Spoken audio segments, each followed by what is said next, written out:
Pasca kebobolan, tim Dinamika News menyambangi sekolah SDN Cihideng Ilir 04. Kepala sekolah Etu Rohaeti menjelaskan kronologis masuknya kawanan pencuri yang diduga gangster dan aksi vandalisme di sekolah terutama di ruang guru.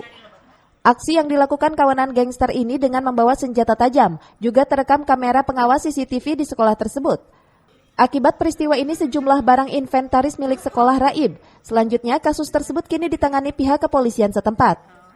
Kalau barang-barang yang dibawa ya lumayan banyak. Apa aja tuh, Bu?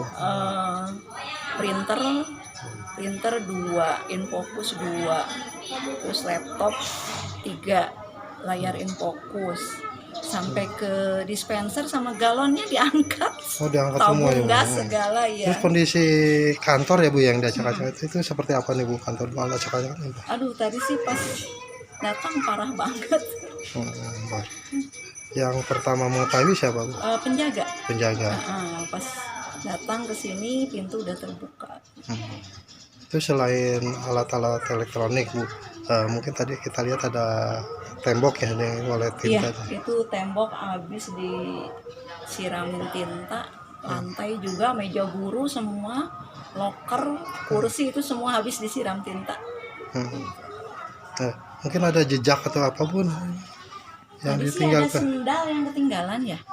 Ada sendal sepasang, mungkin udah dibawa sama polisi tadi sendalnya. Oh, udah lapor ke polisi. Udah, kita langsung lapor polisi, langsung datang ke TKP.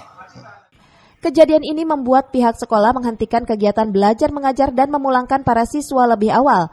Pasalnya selain hilangnya inventaris milik sekolah, kunci seluruh ruangan pun diduga turut digondol kawanan pencuri.